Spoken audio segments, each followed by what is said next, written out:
네, 강프로입니다. 자, 두산 에너빌리티 보겠습니다. 자, 일단 오늘 3.4% 정말 오랜만에 반등을 했는데 뭐 장중에는 조금 더 올랐습니다. 뭐 5%대까지 상승을 했고, 그리고 특히나 두산의 움직임이 좀 좋았어요.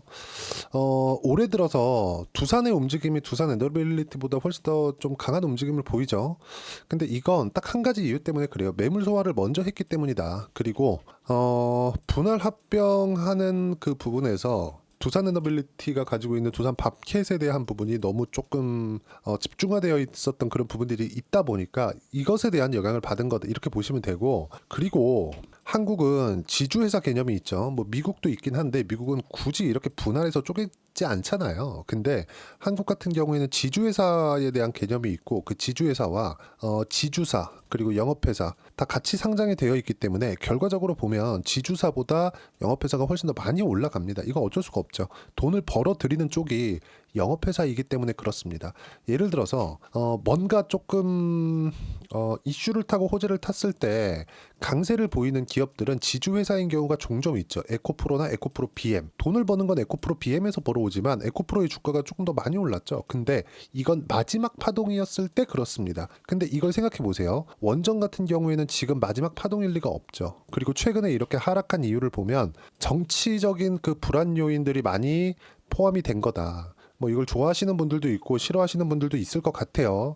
요즘에 하도 말들이 많으니까. 어쨌든 오늘 윤석열 대통령의 4차 대국민 담화문이 나왔습니다. 어쨌든 나는 탄핵으로 가겠다, 뭐 그런 내용인데 요 내용이에요. 존경하는 국민 여러분, 저는 오늘 비상계엄에 관한 입장을 밝히기 위해 이 자리에 섰습니다. 그리고 여러 가지 내용들이 있는데 다 보셨을 것 같으니까 다 빼고요. 여기서 우리가 두산 에너빌리티 관련돼서 보기 위해서는 이 밑에 내용입니다. 이게 어떤 영향을 주고 어떻게 우리가 바라봐야 되는지 그 부분에 대해서 이야기를 드릴 거예요. 쭉 이렇게 보시면요. 정치적인 그런 내용보다 요 내용이에요. 경제도 위기이자 비상 상황이다. 거대 야당, 대한민국의 성장 동력까지 꺼트리려 하고 있다. 민주당이 삭감한 내년 예산 내역을 보면 잘할 수 있다. 원전 생태계 지원 예산을 삭감하고 체코 원전 수출 지원 예산은 90%를 깎아버렸다. 차세대 원전 개발 관련 예산은 거의 전액을 삭감했다. 자, 저는 그렇게 생각을 합니다. 뭐 정치적인 무언가 뭐 개개인의 입장 차이가 있고 다 생각하는 바가 다르겠지만 비상계엄이 안 나왔으면 얼마나 좋았을까라는 생각이 일단 첫 번째예요. 일단 첫 번째, 이게 없었으면 진짜 이 12월 달 한국 시장은 괜찮을 거라고 저는 판단을 했었고, 두산 에너빌리티도 굳이 이런 하락에 대한 부분을 맞이하지 않았을 겁니다. 한번 생각해 보세요. 이런 내용을 갖다가 이야기를 했는데 원전에서의 최대장주가 하락을 한 겁니다. 그리고 한국에서 우리는 살고 있으니까 이게 약간 조금 받아들이는 게 조금 안 될 수도 있겠지만 외국인 입장에서 보면 이런 부분이 충격적으로 받아들였기 때문에 환율에 대한 부분도 한 단계 더 높아졌죠. 원래 1,500원이 넘어갔을 겁니다. 근데 한국은행에서 적극적으로 대응을 했어요. 외환보유고 같은 경우에도 내년 이제 1월 달이 되면 한 달에 한 번 발표하거든요. 1월 한 4일에서 5일 정도 나올 겁니다. 그때 얼마를 썼는지 모르는 이런 부분이 시장에 앞으로도 충격을 주겠죠. 근데 호재가 있는 종목군들, 앞으로 주가가 올라갈 그 내용이 있는 종목군들은 계속해서 봐도 된다. 그리고 이렇게까지 하락할 내용은 아니다. 왜 그런지 제가 이야기를 드릴 거예요. 보세요. 원전 생태계 지원 예산을 삭감하고 체코 원전 수출 지원 예산은 무려 90%를 깎아버렸다. 자, 그러면 체코 원전에 대해서 결과가 나온 게 언제입니까?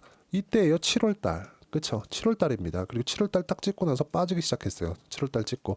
이거는 명백한 세론입니다. 근데 이 세론이 나오는 과정에서 분할합병 관련된 이슈가 나왔잖아요. 근데 분할합병은 이제 끝났고 많은 이야기를 드렸으니까 이 부분에 대해서 제가 더 이야기를 드리지는 않겠지만, 이것과 관련돼서도 이제 지금의 불안한 움직임이 지나고 나면, 그렇죠. 지금의 불안한 움직임이 지나고 나면 어느 정도 이제 그 상법 개정이나 그런 부분들이 생길 겁니다. 그러면 분할합병과 같은, 이번에 밥켓을 떼어내서 훨씬 더 이 돈도 못 벌고 있는 지금, 그렇죠. 두산 그룹 내에서 생각하는 미래 성장 동력, 여기를 키우기 위해서는 돈을 써야 되니까 그 돈을 쓰기 쉽게 하기 위해서 로보틱스를 붙인다는 그런 말도 안 되는 생각들. 그러면서 두산 에너빌리티 주주들한테 로보틱스는 앞으로 돈을 잘 벌 거니까. 근데 지금 돈을 못 벌어요.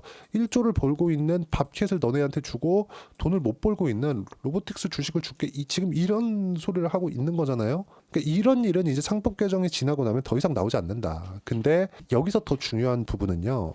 두산이 오늘 올라간 것은 분할합병 관련돼서 해결이 되었기 때문에 올라간 것이 맞습니다. 자, 그런데 원전에 대해서 충격을 받았었던 부분은 두산 에너빌리티와 우리기술과 같은 원전 관련주들이 맞죠. 근데 두산도 원전 관련주 중에 하나입니다. 여기서 우리가 딱 하나 짚고 넘어가자고요. 내린 이유는 민감하기 때문에, 정치적 이슈에 민감하기 때문에 내린 것이지, 여기 나오는 그쵸, 원전 예산안을 삭감했기 때문에, 그렇죠. 이런 내용으로 인해서 민감하게 반영한 결과이지 이걸로 인해서 두산 에너빌리티가 피해볼 일은 없다. 왜 그러냐면 지금 원전 이 생태계를 다시 꾸려가고 있는 건 미국입니다. 미국. 이걸 어디서 볼 수 있느냐? 뉴스케일 파워의 주가, 즉 SMR의 주가를 보면서 알 수 있어요. 자, 제가 주가를 보여드리면서 이야기를 드릴게요. 이 부분을 보시면 이해가 조금 더 빠르실 텐데, 자, 내용 보시면 뉴스케일 파워의 주가가 올해 들어서 10배 이상의 상승세가 나왔습니다. 왜 그럴까요? AI 시대가 왔기 때문에. 그렇죠? 자, 그러면 두산 에너빌리티는 설계 기술을 가지고 있지만 그 원천은 SMR에서 나옵니다. 그럼 SMR은 설계를 하는 거고, 설계하는 단계가 지나고 나면 에너빌리티가 맡을 수밖에 없어요. 그런 일종의 선행 작업을 체코에서 지금 하고 있는 겁니다. 근데 거기서 이런 예산안에서 삭감했다고 이렇게 하락이 나온다? 너무 시장에 민감하게 반영을 한 결과이지 이런 부분은 다시 회복이 된다. 그리고 무엇보다도 그쵸? 최악의 상황은 지금 시장이 지나가고 있기 때문에, 시장 기준에서 최악의 상황이 지나가고 있다는 건 시장이 찍어 누르면서 나오는 하락할 수 있는 상황은 더 이상 발생하지 않는다. 이 과정에서 빠르면 빨리 올라갈수록 좋지만 두산의 주가는 어떻습니까? 지금 두산의 주가는 다시 딛고 올라가고 있는 상황이 만들어져 있어요. 그렇죠.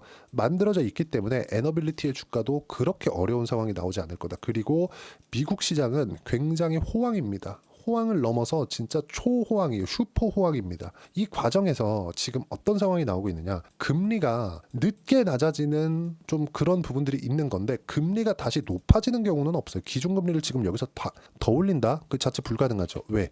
인플레이션이 잡히고 있으니까. 어저께 물가 지표가 나오고 나서 미증시는 폭등을 했습니다. 1.8% 폭등을 했어요. 그냥 쉬지 않고 계속 올렸어요. 하루 종일. 밤새도록, 한국 시간으로. 지금 이런 상황이 벌어졌는데 여기서 우리가 봐야 될 게 뭐냐, 이 말이죠. 제가 이야기를 드리고자 하는 게, 여기서 우리가 봐야 될 거는 딱 하나다. 미국 시장이 호황이고 반도체 쪽이 강세를 보였다는 건 AI에 대한 수요가 꾸준하게 발생할 수 있다는 결과고요. 그러기 위해서는 지금 최근에 보셨는지 모르겠지만 미국에서 정전 사태 나오고 있죠. 이거는 AI 시대에서 그쵸, 서버의 전기 사용량을 감당하지 못했기 때문에 나오는 결과입니다. 물론 이 정전이 계속되는 것은 아니죠. 피크로 올라갈 때 이 피크만 딱 잡으면 돼요. 전기는 이 피크가 딱 치는 시간대만 잡으면 되기 때문에 항상 남습니다. 이렇게 생산을 하기도 하고. 하지만 이 피크를 못 잡을 정도의 지금 사용량이 나오고 있다는 건 원전 말고는 답이 없다는 거죠. 그래서 마이크로소프트, 구글, 아마존까지, 그렇죠? 지금 다 원전에 대한 부분 집중적으로 이야기를 하고 있는 게 그것 때문이고, 챗 GPT를 만든 샘 알트먼까지도, 그렇죠, 오픈 AI까지도 원전의 지원을 아끼지 않겠다고 발표한 바가 있습니다. 그래서 나온 결과가 아까 전에 그 말씀드렸었던 내용처럼 SMR의 지금 주가다. 이런 부분이 더 중요한 거지. 아까 전에 말씀드렸었던 대통령 담화문에 나온, 그렇죠, 이런 내용들, 그렇죠, 여기 차세대 원전 개발 관련 예산은 거의 전액 삭감을 했다. 그렇죠? 이런 부분들은 사실상 주가에 주는 영향이 일시적으로 지금 굉장히 민감한 구간에 있기 때문에, 민감한 상황에 있잖아요, 한국 시장이. 이거 말고는 전혀 중요한 게 아닙니다. 그래서 지금 절대 매도하는 구간이 나오면 안 됩니다. 그리고 한국 시장에서 주도주는 바이오, 화장품, 원전, 조선 이렇게까지입니다. 특히나 원전하고 조선은 트럼프의 정책 상황하고도 맞아요. 그렇죠? 이 뭐라 그러죠? 이거 트럼프 트레이드. 그렇죠? 그리고 바이오, 화장품 이쪽은 24년도에도 그죠, 올해도 강했었던 종목들입니다. 마지막까지 시세를 유지했었던, 시장보다 강했었던 종목군들, 이런 종목군들만 우리가 해야 된다. 이런 종목군들을 가지고 1월 달을 준비를 해 놓으셔야 됩니다. 안타깝게도 참 불안한 상황들 때문에 12월 달도 바닥을 다지는 그런 부분들이 진행이 됐지만, 지금 준비해 놓는 게 정말 중요하고, 어떻게 준비를 해야 되는지 그 실시간 내용을 소통방에서 제가 하나하나 빠짐없이 이야기를 드리고 있고요. 어떻게 시장 판단을 해야 되는지 제가 빠짐없이 이야기를 드리고 있습니다. 보시면 ETF 신고가, 빅테크 신고가, 강세 지속, 미국만 이렇게 진행이 되고 있다. 근데 한국 시장은 뒤처진 부분이 많고 너무 싸다. 두산에너빌리티도 마찬가지예요. 이때 우리가 확인하고 매수하는 타점을 어떻게 잡을 것인지. 자, 제가 이번 주에는 분명히 타점을 잡겠다고 이야기를 했고 12월 10일 날 유한양행, 알테오젠, 그리고 여기 보시면 니가캔 바이오까지 바이오 3인방은 매수를 들어갔습니다. 그리고 쭉 내려서 보시면 제가 계속 강조를 드리지만 바이오, 화장품, 조선, 원전까지만 봐야 된다. 그리고 비상계엄 이후에 지난주 같은 경우에도 절대 투매에 동참하면 안 된다. 계속 이야기를 드린 내용이 있습니다. 반등 확인 후에 매매를 해야 된다는 건 투매가 지나고 나서 반등이 나오기 때문에 투매까지 다 포함된 이야기입니다. 이런 부분들을 실시간으로 실시간으로 확인할 수 있게 제가 이야기를 드리고 모두 무료로 진행하고 있으니까 구독과 좋아요 눌러주시면 무료 입장 가능하고요. 제가 입장 링크를 보내드릴 수 있게 여기 010-8713-1916으로 구독이라고 문자 보내주시면 소통방 입장 링크 순차적으로 공유를 해드리도록 하겠습니다. 자, 그리고 이렇게 매매를 하기 위해서 어떤 식으로 내가 매매를 이어가야 되는지, 그랬을 때 성과가 어느 정도 나오는지 그 내용에 대한 부분은요, 실제 제가 매매한 내용을 보여드리면, 자 보시면 태성 반도체입니다. 어떻습니까? 제가 신고가를 확인하고 매매한 결과 조회를 눌러가면서 보여드릴게요. 그쵸? 이거 조작이 불가능하다. 어떻습니까? 여기 보면 그쵸? 쭉 보시면 50%대 수익 구간 올해 나온 내용입니다. 그리고 두산 같은 경우에도 마찬가지예요. 원전 관련주 중에서 두산 에너빌리티보다 두산이 먼저 올라가기 시작하니까 어떻게 됩니까? 매수를 먼저 잡죠. 그쵸? 그리고 나서 체코원전 나오고 나서 매도한 결과 14.7%의 수익 구간, 그리고 그 이후에 4.5%의 추가 수익까지, 이런 상황이 지속적으로 나올 수 있다는 점, 언제 신고가를 공략했을 때, 이런 부분들을 소통방에서 하나하나 빠짐없이 이야기를 드리고 있고요. 다 무료로 진행하고 있으니까 구독과 좋아요 눌러주시고 댓글 하나씩 달아주시고요. 010-8713-1916으로 구독이라고 문자 보내주시면 소통방 입장 링크 제가 순차적으로 공유를 해드리도록 하겠습니다. 자, 그리고 이렇게 가격에 대해서 이해를 하고 판단을 할 때 내가 어떻게 이 가격을 봐야 되는지, 그 부분은요 여기입니다. 두산에너빌리티의 단기 보유 전략. 단기는 2주입니다. 2주 동안 내가 어떻게 수익 전환 시킬 것인가. 그러려면 주도주를 해야 되고요. 주도주를 하기 위해서는 가격이 어떻게 반영하는지 그 부분을 이해를 해야겠죠.